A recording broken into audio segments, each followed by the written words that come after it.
हे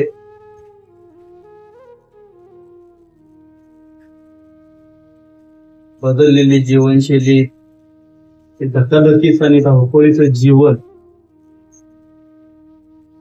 यामुळे मानव स्पर्धा करू लागला. मात्र ही स्वतःची स्पर्धा स्वतःसोबत आहे, ही शरीरासोबत आहे. हे शरीर निरोगी ठेवणं आहे. नशिवर आनंदाच्या मागे लागलेला मानव, ज्यामुळे परिणाम स्वरूप पहिल्यांदा जे झालं ते मनावरती परिणाम, दुसरा झाला तो शरीरावरती परिणाम.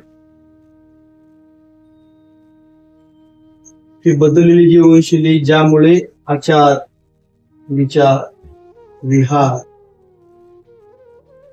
यांच्यामध्ये जो बदल निर्माण झाला, जेवण करणे, झोपणे, उठणे, प्रांतविधी या ज्या काही गोष्टी आहेत, सण उत्सव जे आहेत, यामध्ये मोठा बदल झालेला आहे. आहारशैली बदललेली आहे, ज्यामुळे सगळ्यात पहिला परिणाम जो होतो तो होतो तुमच्या पोटावर. रोगा सर्वेपी मंदाग्नी, सगळ्यात मोठा परिणाम होतो तो आपल्या पोटावरती होतो. ह्या मंदाग्नीला मुख्य 5 मुलं जन्माला येतात. मुख्य 5 आजारीच्या पोटी जन्माला येतात.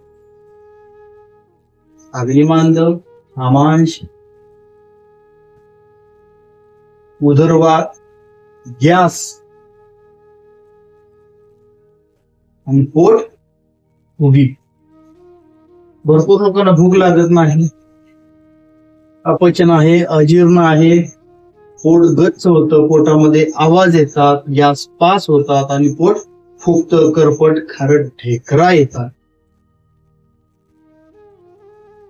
एकदा पोट बिघडलं की पूर्ण आरोग्यात कोणते कोणते रोग व्याधी होतील सांगता येत नाही. का? कारण जे अन्न आपण घेतो, खातो, ग्रहण करतो, हे अन्न ज्यावेळेस पोटामध्ये जातं, ज्यावेळेस ते अन्न पचन होतं, पाचन होतं, या अन्नाचं सप्त धातूमध्ये रूपांतर होतं. रस, रक्त, मांस, मेद, मज्जा, अस्थि आणि शुक्र.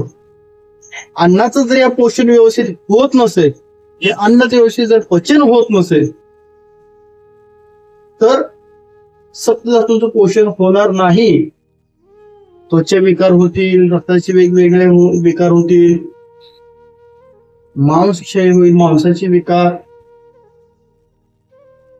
हाडांची समस्या, हे नपुसकत्वापर्यंत जातं. वेगवेगळे ऍलर्जेटिक समस्या हे कशामुळे सगळे आहे? तर तुमचं पोट व्यवस्थित नसल्यामुळे. तुमच्या पोटातील जो अग्नी आहे, घरामध्ये जर अग्नीच नसेल तर स्वयंपाक बनवून जेवण करू शकता का?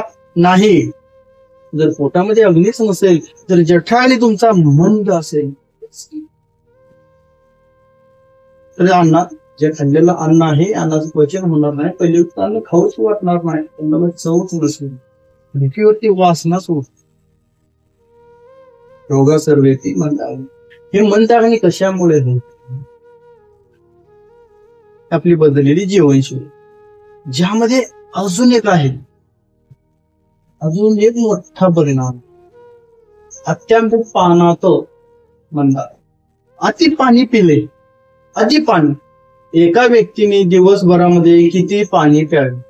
एका व्यक्तीने दिवसभरामध्ये 20 किलोसाठी 1 लिटर पाणी.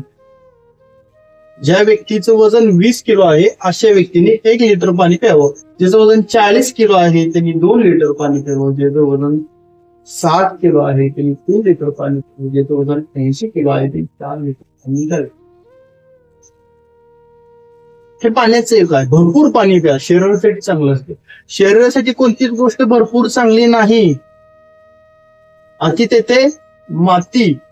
अति पाणी पिल्यामुळे तुमचा जो जठराग्नी आहे हा मंद होणार. अति पाणी पिल्यामुळे तुमच्या किडनीवरती ताण येणार.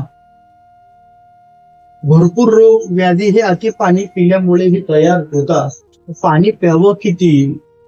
भरपूर लोक सकाळी उठल्यानंतर मी 1 लिटर पाणी पितो, अर्धा लिटर पाणी पितो, उषापान. काय केलं कोणी 2-2 लिटर पाणी पितो. अहो, ही किडनी आहे, बाथरूमची मोरे एवढं पाणी टाकायला त्याच्यामध्ये नाही ना. सकाळी उठल्यानंतर तहान असेल तर 1 ग्लास पाणी, तहान असेल तर 1 ग्लास पाणी. पावसाळ्यामध्ये हिवाळ्यामध्ये कोमट असावं, उन्हाळ्यामध्ये ते नॉर्मल असावं, फ्रीज मधलं पाणी नको. हा छोटा जरी नियम पाळला तरी समस्या पोटाच्या खूप निघून जातात. भरपूर समस्या आहे गरज नसताना पिलेल्या पाण्यामुळे, गरज नसताना भूक नसताना खाल्लेल्या अन्नामुळे. तहान, एका वेळेस तहान वेळेस किती पाणी? 1 ग्लास पाणी. पूर्वी लोक हाताने ओंजळीने पाणी प्यायचे. पंचतत्व पूर्ण बॉडीमध्ये द्यायचे, ज्यामुळे निरोगी आरोग्य हे पूर्वी लोकांना होतं. 100 शतायुषी दीर्घावधी जीवन जगायचे. पंचतत्व, या पंचतत्वातून पाणी आतमध्ये. आज आपल्याला लाज वाटते, आजची ग्रामीण भागामध्ये पाणी नको, वरून हाताने. हे सर्व कशासाठी आहे? हे सर्व का आहे? ह्या सर्व गोष्टी निरोगी आरोग्यासाठी होत्या. आपण त्या काळात बदलले गेले. तहान लागल्यानंतर पाणी प्यावे, किती सोपा आणि साधा नियम आहे. पाणी कधी प्यावे? ज्या वेळेस तुम्हाला तहान लागेल त्यावेळेस पाणी प्यावे. वारंवार पाणी पिणे टाळा. काय लोक पाण्याची बॉटल सोबत घेऊन असतात, इकडे तिकडे एवढीच काढून गोड भरते, उगीच गोड भरते. असं करू नका. जर शरीराला गरजच नाही तर का पिताय? गरज असेल तर ते मागितल्यानंतर तुम्ही द्यायचंय. या शरीरामध्ये, या देहामध्ये 70% पाणी आहे. 70% पाणी आहे. त्यामुळे जे पाणी आपण पितो ते गरज असल्यानंतर शुद्ध असावं पाणी. अजून एक गोष्ट आहे, भरपूर वेळेस आपण जे पाणी पितो ह्या पाण्यामुळेच रोग व्याधी आजार बळावतात. तर जे पाणी आपण पितो आजपासून ते पाणी संस्कारित करा, त्या पाण्यावर संस्कार करा, जेणेकरून ते पाणी तुम्हाला निरोगी आरोग्य प्राप्त करून देईल. पाणी पित असताना ज्यावेळेस पाण्याचा ग्लास हातामध्ये येतो त्यावेळेस पाण्याकडे बघा, त्याचे आभार माना, धन्यवाद, तो अमृत आहे, माझ्या शरीरामध्ये जाऊन तू संजीवनी प्रमाणे काम. ज्यावेळेस ही भावना तुमच्याकडून त्याला जाईल त्यावेळेस ते ग्लासाने भरलेले जे पाणी आहे ते अमृता समान शरीरामध्ये काम करेल. मागे आपण पाहिलेलं आहे, 1 ग्लास पाणी वेगवेगळ्या पद्धतीने घेतल्यानंतर शरीराचे कसे वेगवेगळे रोग व्याधी आजार नष्ट करतो. फक्त पाणी, ओनली वॉटर थेरपी, भरपूर रोग व्याधी तुमचे नष्ट करतो. एवढं पाण्याचं महत्व आहे. पाणी पहा, कमीत कमी 3 वेळा धन्यवाद, धन्यवाद, धन्यवाद मनामध्ये हा भाव निर्माण करा. हे शरीरामध्ये जाऊन शरीराला माझ्या निरोगी ठेवणार आहे, आनंदी ठेवणार आहे, रोगमुक्त व्याधीमुक्त ठेवणार आहे. त्या शरीरामध्ये 70% तेच आहे जे आता आपण करत आहे. लक्ष देते. भरपूर लोक घरात टीव्ही बघत बसलेले असतात, रिमोट हातामध्ये, पाणी आण. आता ज्याला पाणी नसेल ते काहीतरी कामात असतात किंवा टीव्हीच बघत बसले असतात. हाताने गेलेच नाही काय म्हणजे उठून जाणार, तन तन तन तन तन तन करत, पाय आपटत, हात आपटत, तोंडातून मंत्रोपचार करत. तिथे जाणार, ते पाणी घेणार, पाणी घेत पाय आपटत, हात आपटत येणार या व्यक्तीच्या हातामध्ये. तो व्यक्ती ते पाणी पिणार आणि शांत बसलेला व्यक्ती असतो, पाणी पिल्या क्षणी तो ग्लास फेकून देणार. सांगत असताना कोणते भाव होता आणि पिल्यानंतर कोणता भाव निर्माण झाला, हे कशामुळे होतंय? ज्या व्यक्तीने पाणी आणलं ते आणत असताना त्याच्यावर केलेले ते संस्कार, हे केलेले संस्कार. त्यामुळे बऱ्यापैकी एकतर स्वतः जाऊन पाणी घेऊन या, स्वतः जाऊन हाताने पाणी आणा, घ्या, ते आभार व्यक्त करा आणि ते पाणी प्या. नाहक इतरांना त्रास देऊ नका आणि तो त्रास स्वतःला घेऊन, कारण हे कर्म आहे आणि हे क्विक लगेच याचे परिणाम भेटणार तुम्हाला, लगेच भेटणार. तुम्ही तंतन करत गेला, पाणी आणून दिलं, पाणी पिल्यानंतर त्या क्षणी पाण्याचा ग्लास फेकून द्या. आत्ता कर्म केलं, आत्ता फळ मिळालं, आत्ता संस्कार केले, आत्ता ते फळ मिळाले. त्यामुळे पाण्याची बऱ्यापैकी हे नियम आपण सर्वजण आवर्जून पहा, हे खूप गरजेचं. भोजनांते विषमवारी, जेवणानंतर पाणी पिणं हे विषा समान आहे. हे शरीरामध्ये जाऊन आरोग्य नाही देणार, रोग व्याधी आजार तयार करणार. भरपूर लोकांना सवय असते, जेवण झालं की गटगट गटगट 1 ग्लास 2 ग्लास तांब्यावर पाणी पिणे हे अयोग्य आहे, योग्य नाही. तुम्ही तव्यामध्ये भाकर टाकलेली आहे भाजण्यासाठी, ती पसण्यासाठी त्यावर तुम्ही पाणी टाकता. किती पाणी टाकता हो? एवढं पाणी असतं, फुलपत्रभर असेल टाकता, त्याच्यावरती हात करून घेता, तांब्यावर ओतलं, ती भाकर पचणार नाही, ती भाकर भाजणार नाही, वेगळाच पदार्थ तयार होईल. सेम असाच याच पद्धतीने जेवण केल्यानंतर अन्न पचवण्याचं काम सुरू आहे. त्यामध्ये जर तुम्ही वरून अजून जर पाणी ओतलं तर हा अग्नी मंद होईल, जठराग्नीचा लोप पावेल, ज्यामुळे खाल्लेल्या अन्नाचे व्यवस्थित पचन होणार नाही. आणि हे पचन न झालेलं अन्न अग्निविना सडेल, कुजेल. यामध्ये वेगवेगळे ऍसिड्स, गॅसेस, आम तयार होईल, जो पुढे जाऊन तुम्हाला संधिवात, आमवात, रक्तवात, त्याचसोबत युरिक ऍसिडचे वेगवेगळ्या समस्या निर्माण करेल. कच्चा रस असल्यामुळे शरीरामध्ये ताप निर्माण करेल, वेगवेगळे व्याधी. त्याचं मूळ कारण आहे तुमचं न पचलेलं अन्न, तयार झालेला गॅस, तयार झालेलं ऍसिड, तयार झालेला आम. त्यामुळे जेवणानंतर किती पाणी, जे तोंडात राहिलेले जे अन्नाचे कण आहेत, हे कण निघून जाण्यासाठी 1 घोट पाणी, 1 फुलपात्र पाणी भरपूर झालं, 1 ते 2 घोट पाणी, ठीक आहे. जेवण करत असताना मध्ये मध्ये एखादा घोट पाणी खूप झाला, दुसरा घोट खूप झालं. काही लोकांना जेवण करताना 1 तांबे पाणी प्यायची सवय आहे, नाही, 1 ते 2 घोट पाणी ठीक आहे. जेवणाच्या आधी 30 ते 40 मिनिटं जेवणाच्या आधी पाणी प्यायला, पाणी पोटभर पिलाय आणि नंतर जेवायला बसला, अग्नी मंद झाला ना, जठराग्नी मंद झाला, लोप पावलेला. चुलीवरती अग्नीच नाही, तुम्ही स्वयंपाक बनवू शकणार नाही. पोटामध्ये जठराग्नी लोप पावलेला आहे. तुम्ही जे अन्न पोटामध्ये टाकणार आहे त्या अन्नाचं पचन होणारच नाही, का? अग्नी मंद. त्यामुळे जेवणाच्या आधी कमीत कमी 40 मिनिटे पाणी प्यावं. जेवायला बसण्यापूर्वी एखादं घोट पाणी ठीक आहे, एखादं घोट पाणी. जेवत असताना 1-2 घोट पाणी, जेवण झाल्यानंतर 1 ते 2 घोट पाणी, पोटभर पाणी तासाने किंवा अर्ध्या तासाने. ज्यावेळेस असं वाटलं अन्न पचलेलं आहे, आता पाण्याची गरज नाही, 30 ते 40 मिनिटाचं अंतर कमीत कमी ठेवा. हे तुम्हाला भरपूर रोग, व्याधी आणि आजार, अग्निमांद्य, मंश, उदरवात, गॅसेस, पोट फुगणे, करपट खारट ढेकरा येणे, अपचन, अजीर्ण या सर्व समस्यातून, आम्लपित्त सारख्या समस्यातून तुम्हाला मुक्त करेल. फक्त एवढा एक नियम जरी व्यवस्थित पाळला तर. आता जेवायचा विषय निघालेला आहे, तर जेवण करत असताना काही गोष्टी आपण पाळल्या पाहिजे. जेवण काय आहे? फक्त ताटात पडलेलं पोटात टाकणे एवढे संस्कार आपले आहेत का? आपले मूळ संस्कार आहेत. कोणते आहेत मूळ संस्कार? उदरभरण नोहे जाणीजे यज्ञ कर्म. दुखी घास घेतात. ज्यावेळेस आपण तोंडामध्ये घास घेत आहे, ज्यावेळेस आपण जेवणासाठी पाठावरती बसत आहे, खाली बसत आहे, शेतकरी वर्ग उभं राहून जेवण करतोय, ठीक आहे, त्यांचा अग्नी तेवढा मजबूत आहे. याचे काही नियम शेतकऱ्यांसाठी, जे लोक भरपूर मेहनतीचं काम करतात त्यांच्यासाठी लागू होत नाही. का? कारण त्यांचा अग्नी तेवढा तीक्ष्ण आहे, तेवढा त्यांची भूक मोठी आहे. पण तुम्ही जर आतापासून जर हे नियम पाळले तर पुढे जाऊन वयोवृद्ध झाल्यानंतर जे समस्या येणार त्या कमी होईल. तुमची एक्स्ट्रा एनर्जी जी वेस्ट होणार आहे ती वाचेल, ज्यादा ऊर्जा खर्च होणार नाही. जेवण करताना हा विचार तुमच्या मनामध्ये असावा, हे जेवण म्हणजे काय आहे? फक्त उदरभरण, पोट भरण्याचं काम नाही, तर हे यज्ञ कर्मासारखं पवित्र काम आहे.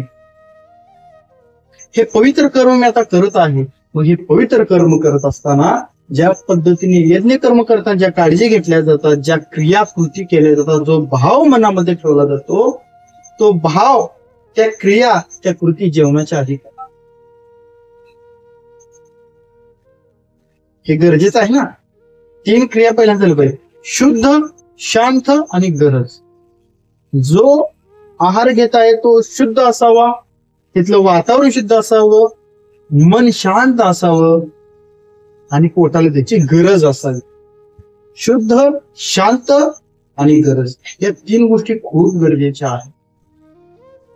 आहार कोणता घेताय? वरील जर हे 5 रोग ज्यांचा सांगितले, पोटाच्या समस्या जर तुम्हाला असतील, अशा लोकांनी हलका आहार ठेवावा.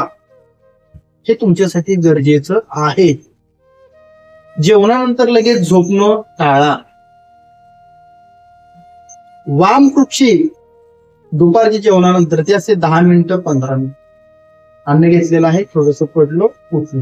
1 तास वामकुक्षी असते. 2 तास, 2 ला झोपले की 4 ला उठणे, हे वामकुक्षी नाही. जेवणानंतर थोडस पडले, 10 मिनिटं 15 मिनिट. जेवणानंतर आंघोळ करू नये. जेवणानंतर वरून फ्रुट्स फळे खाऊ नये, जेवणाच्या आधी खावी. जेवणानंतर लगेच अति शारीरिक श्रम करू नये. हे छोटे छोटे जरी गोष्टी आपण पाळल्या तर जे अन्न आपण खाल्लेलं आहे, अन्नाचे व्यवस्थित पचन होईल, पाचन होईल आणि अन्नातून आपल्या शरीराची निर्मिती, बुद्धी, स्मृती यांची निर्मिती होईल. कधी जरी छोट्या आपण पाळल्या. कारण हे सर्व कृती आपण करतोय कशासाठी? 2 टाइम पोटभर जेवण करण्यासाठी. हे जर 2 टाइम पोटभर जेवण होत नसेल तर आपण आपल्या या सर्व कृतीमध्ये, क्रियामध्ये बदल करायला हवे. संध्याकाळच्या जेवणानंतर बऱ्यापैकी लगेच झोपणं टाळा. शतपावली करा. शतपावली म्हणजे खाल्ल्याला थोडस नॉर्मल होईपर्यंत फिरणे. 5 किलोमीटर फिरायला जाणे, 1 किलोमीटर फिरायला जाणे टाळा. हे शतपावली नसते. जेवणानंतर थोडस इकडे इकडे पाय पुढे केले, फिरला फिरले, अंदाजे 100 पावलं असते. माझे मित्र आहे, जेवण झाले म्हणा चला शतपावली करू. शतपावली कुठे? 5 किलोमीटर चालत न्यायचे. आणि सकाळी नाही, असं नाही. शक्यतो सकाळी व्यायाम करा, त्यावेळी शरीर ऊर्जेने भरलेलं आहे. संध्याकाळपर्यंत ऊर्जा कमी नष्ट होत आलेली आहे. संध्याकाळ झालेली आहे, आता शरीर झोपणार आहे.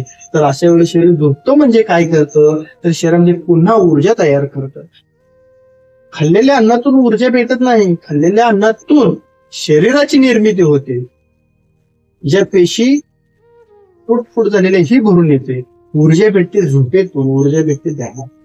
तुम्हाला 24 तास जर पोटभर जे हवं ते खायला दिलं म्हटलं, 24 तास काम करा, 48 तास काम करा, खावा, काय खायचं ते खावा, नाही करू शकणार तुम्ही. एक लेवल असेल की ऊर्जा तुमची डाऊन होईल. हे कशामुळे होत असं? तर ऊर्जा संपत आलेली, बॅटरी डिस्चार्ज होत आलेली. मोबाईल जर कनेक्ट केला आणि मोबाईल तुम्ही डोचा सुरू आहे, tick tick tick tick, charging नाही होणार. जशी वर तशी खर्च होणार. याच पद्धतीने मोबाईल खूप स्विच ऑफ असेल तर खूप लवकर चार्जिंग होते. बंद करून ठेवला, सगळ्या मोबाईल बाजूला काढले, सगळे चॅनल त्यातले बंद केले आणि जर एमटी मोबाईल जर व्यवस्थित ठेवला तर खूप लवकर चार्जिंग होते. त्या पिक्चर बघताना चार्जिंग घेतलं खूप वेळ लागला. याच पद्धतीने संध्याकाळी तुमची जी झोप आहे, ही झोप कशासाठी आहे? नष्ट झालेली ऊर्जा पुन्हा तयार करण्यासाठी, ही बॅटरी चार्ज करण्यासाठी. शरीरामध्ये जी ऊर्जा भेटते ती झोपेतून भेटते. तुम्ही म्हणा दुपारी झोपतोय 2-3 तास, नाही. जेव्हा झोप विषय समान, दुपारी झोपायचं नाही. दुपारी तुम्ही उन्हाळ्यात झोपू शकता, ते तुमच्या आरोग्यासाठी चांगलं. आता या पावसाळ्यामध्ये दुपारी झोपणं टाळा. दुपारी नाही झोपत. ही छोटी छोटी खूप मोठ्या अजिबात नाही. ज्या लोकांना पचनाच्या समस्या आहेत, ज्यांचं मन शांत ठेवायचं आहे, आनंदी ठेवायचं आहे, शरीर निरोगी ठेवायचं आहे, अशा लोकांसाठी अजून एक खूप छान आहे जे आपण नियमित करू शकतो. लंघनम परम औषधम.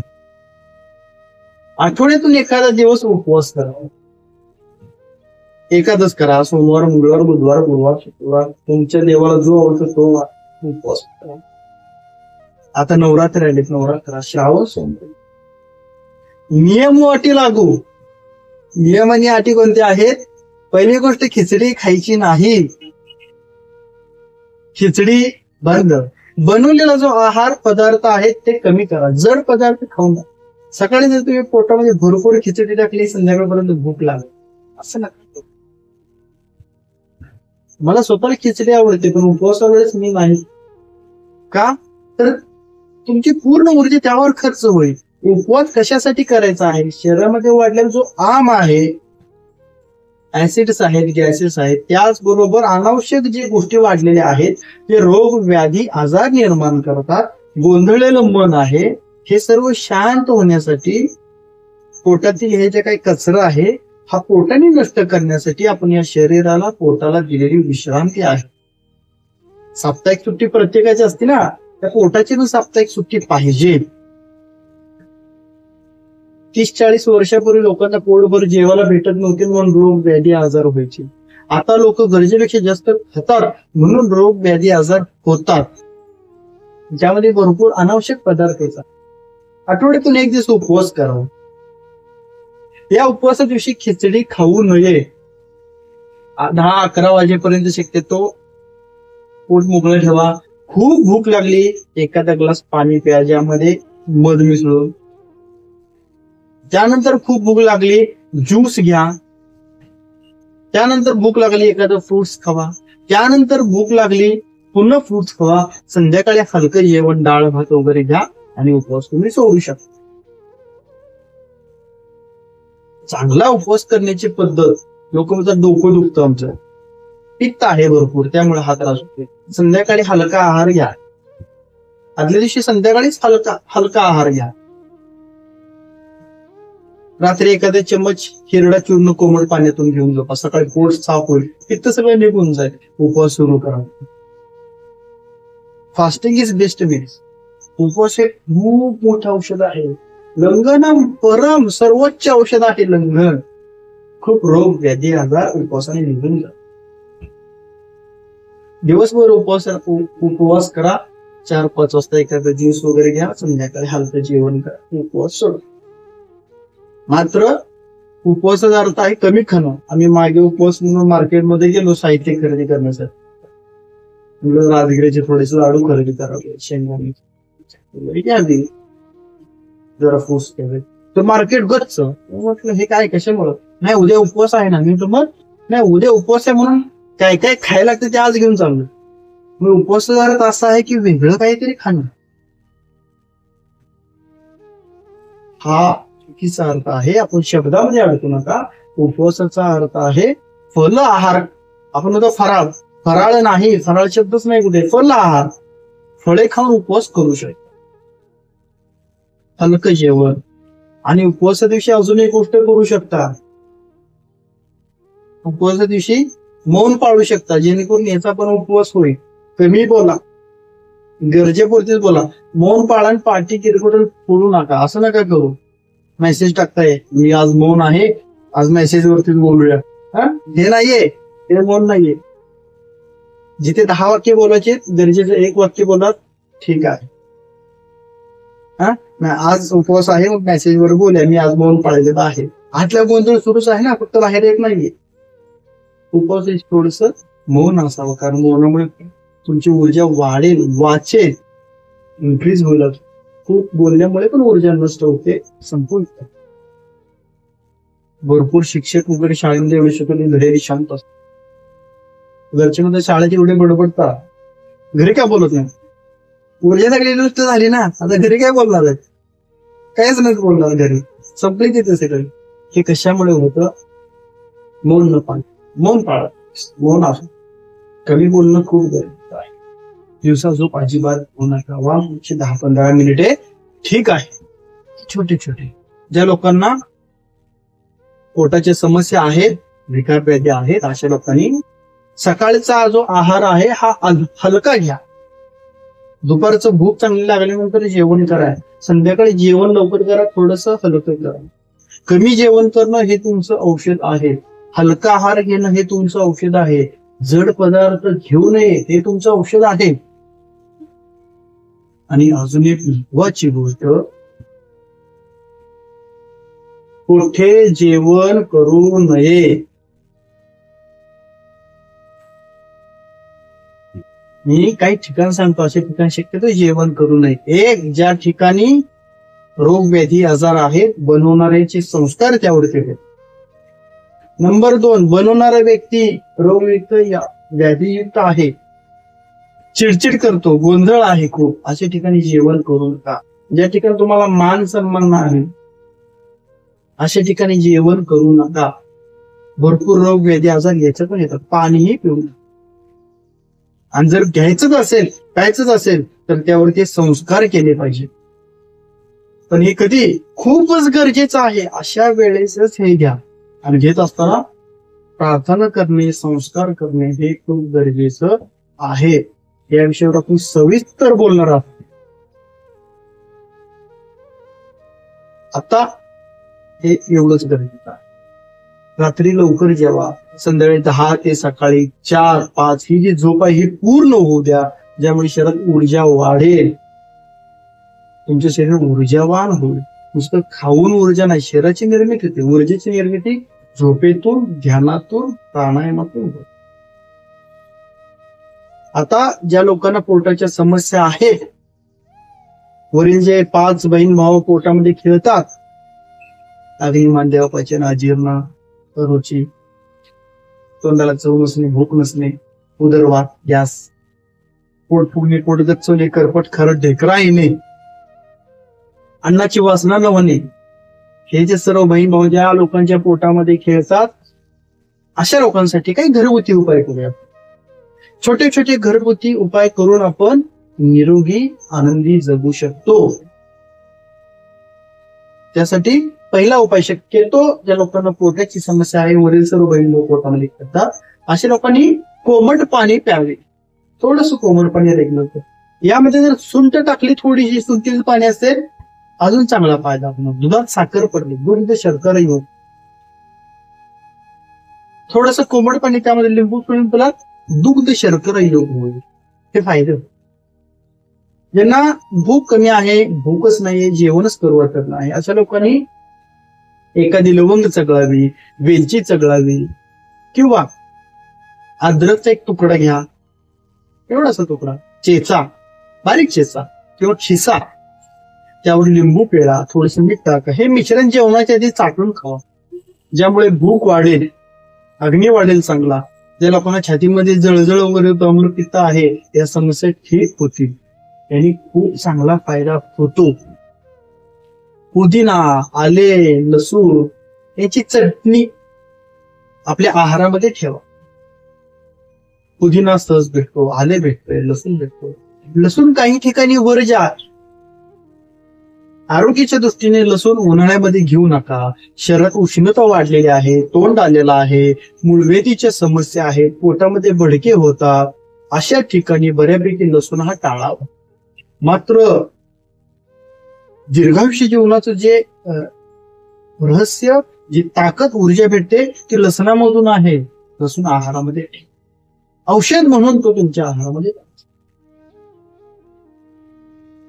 तो खूप गरजेचा आहे. कमी घ्या, कुठे घ्या कमी, तर या सांगितलेल्या ठिकाणी तो कमी ठेवा.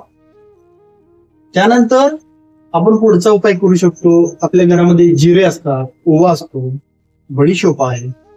हे तव्यावरती थोडस अर्धी समप्रमाण, अर्धी वाटी घेऊन हे 1.5 वाटी तव्यावरती भाजा. हे भाजल्यानंतर पावडर बनवा. यामध्ये पूर्ण मध्ये फक्त 1 चम्मच सेंदव मीठ टाका, मिक्स करा. जेवणानंतर 1 चम्मच सकाळी, संध्याकाळी कोमट पाणी पिऊन, याचा खूप चांगला फायदा होईल. अन्न, खाल्लेल्या अन्नाचे व्यवस्थित पचन, पाचन व्यवस्थित होईल, पोट साफ व्यवस्थित होईल. आहारामध्ये तिखट जी चटणी आपण घरातली वापरतो, त्याऐवजी शक्यतो हिरवी मिरची वापरा. त्यासोबत काही पथ्य पाळा, ही गरजेची आहे. जड पदार्थ असेल, मैद्याचे पदार्थ असतील, थंड मेवा मिठाई, हे जे काही स्वीट डिश आहेत, हे वर्ज्य करा. फ्रीज मधलं पाणी वर्ज्य करा. थंड पाणी, अति थंड पाणी टाळा. कोल्ड्रिंक्स टाळा. जेवण झाल्यानंतर कोल्ड्रिंक्स पिणं, जेवण करत असताना कोल्ड्रिंक्स हे टाळा. जड पदार्थ वर्ज्य करा. थोडे दिवस मांसाहाराला रामराम केला तरी चालेल. शेर कभी घास नाही खाता, अब शेर को घास खाना पडेगा. ही गरज आहे. औषध म्हणून हो ना, औषध म्हणून मांस रस घेतो, मग औषध म्हणून हे घेऊ. हा जो आहार आहे, हा आहार आपल्यासाठी खूप गरजेचा आहे. ज्या लोकांना अजून पोटाची समस्या आहेत, तर त्यांनी ओवा, 1 चम्मच ओवा घ्या, थोडासा मिक्स करा किंवा कुटा पाण्यामध्ये टाका, उकळून घ्या. हे पाणी प्या. ओवा घ्या, चमचाभर हातावरती घासा, चावून खावा. वरून जर 1 कपभर पाणी पिलात, कोमट पाणी, तर अजून भूक वाढेल, पोटाची समस्या, गॅसेस, वात हा निघून जाईल. लिंबूचा रस 1 चम्मच, मध अर्धा चम्मच, हे जर एकत्र करून पिलात तर पोटासाठी, पोटाच्या सर्व विकारासाठी अमृत समान काम करेल. पोटातले भरपूर रोग व्याधी आजार नष्ट करेल, पचनक्रिया वाढेल, पोट व्यवस्थित साफ होईल. या उपाय जिरे, ओवा, खडीसाखर हे एखाद्या डब्बीमध्ये सम प्रमाणामध्ये ठेवा. जेवण झाल्यानंतर याचा 1 चम्मच चावून खावा. ओवा खूप गुणकारी आहे. अर्धा चम्मच ओवा घ्या, त्यामध्ये चिमूटभर काळे मीठ टाका, मिक्स करा, चावून खावा. यामुळे खाल्लेल्या अन्नाचे व्यवस्थित पचन होईल. मिरे खूप गुणकारी आहेत. 1-2 मिरे घ्या, त्यांची पावडर करा, मधामध्ये मिसळा की चाटून खावा. त्यामुळे पोटाच्या भरपूर समस्या निघून जातील. खोकला, कफ हे निघून जातं. अग्नी वाढेल चांगला. हे छोटे छोटे उपाय आपल्याला पोटाचे विकार हे वरील 5 बहिर्भाव नष्ट करण्यासाठी खूप गुणकारी आहे. त्याचबरोबर फ्रीज मधील बऱ्यापैकी पदार्थ टाळा, शिळे अन्न टाळा. या गोष्टी बंद करा. रात्री झोपताना 1 ग्लास तांब्याचं जे भांड आहे त्यामध्ये पाणी भरून ठेवू शकतो. सकाळी उठल्यानंतर तांब्याच्या भांड्यातील पाणी 1 ग्लास हे पिऊ शकतो आपण. हे जर 10-15 दिवस जरी नियमित घेतलं तर यामुळे कायमस्वरूपी जर पुढे पथ्य पाळले तर, काळजी घेतली तर कायमस्वरूपी अग्निवांद्य, आमाश, अपचन, अजीर्ण, उदरवात, गॅस, पोट फुगणे, गच्च होणे या पोटाच्या सर्व समस्या ठीक होतील. थोडेसे काळजी, थोडेसे पथ्य आणि घरगुती उपाय करून आपण हे मंदिर रूपी शरीर निरोगी आनंदी ठेवू शकतो. म्हणजे बुद्धी ईश्वराने, परमेश्वराने, प्रकृतीने, निसर्गाने आपल्याला दिलेली आहे. ती वापरून शरीर निरोगी आनंदी ठेवू, आनंदी निरोगी जीवन. धन्यवाद.